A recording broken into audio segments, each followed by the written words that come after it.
Presiden Prabowo Subianto resmi menganugerahkan gelar pahlawan nasional kepada aktivis buruh asal Jawa Timur, Marsinah.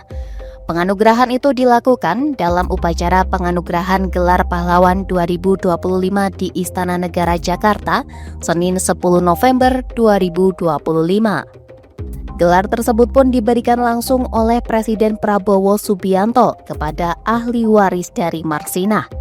Lantas, siapakah sebenarnya Marsinah hingga dianugerahi gelar pahlawan nasional?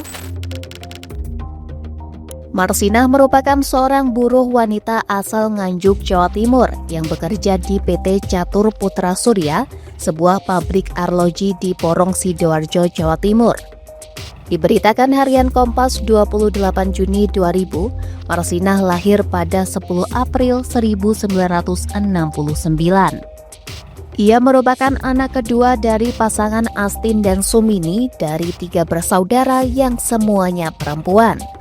Marsinah pertama kali bekerja di pabrik plastik SKW kawasan industri Rungkut.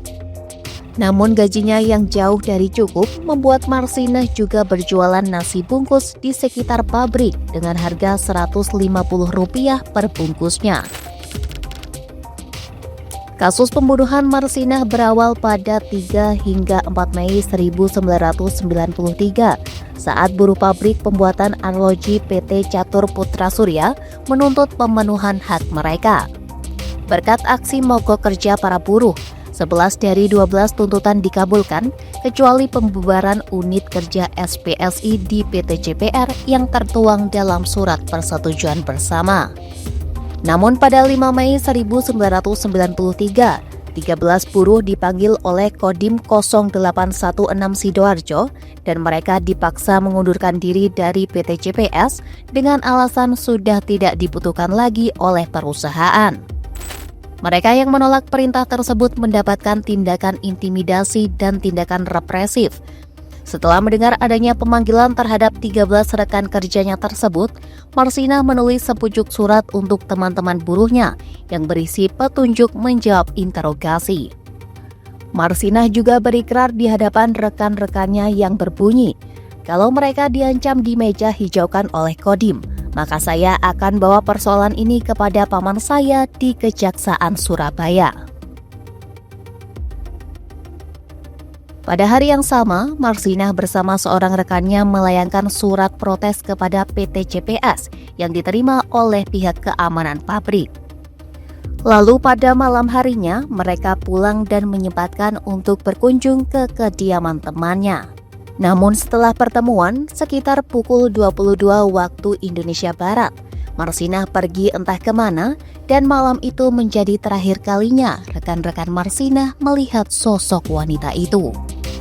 Pada Mei 1993, segerombolan anak-anak menemukan mayat Marsinah terbujur kaku di sebuah gubuk di kawasan hutan Desa Jegong, Kecamatan Wilangan, Nganjuk, Jawa Timur. Tubuhnya dipenuhi luka dan bersimbah darah yang mengindikasikan Marsinah mengalami kekerasan dan penyiksaan sebelum akhirnya dibunuh.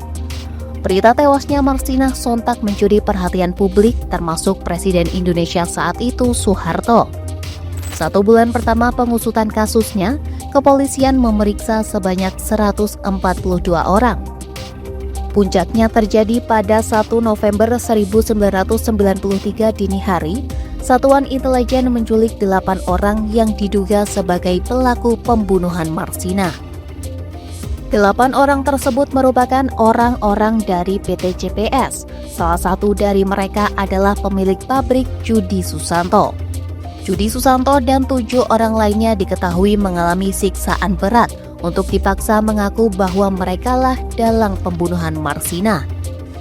Selama proses penyelidikan dan penyidikan oleh tim terpadu Bakors Tanasda Jawa Timur, disebutkan Suprapto, seorang pekerja di bagian kontrol PT CPS, menjemput Marsinah dengan sepeda motornya.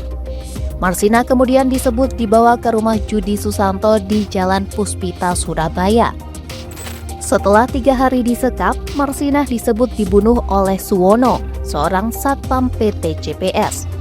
Akibat perbuatannya, pemilik PT, Judi Susanto, dijatuhi vonis 17 tahun penjara Sementara beberapa staf lainnya dijatuhi hukuman sekitar 4 hingga 12 tahun penjara.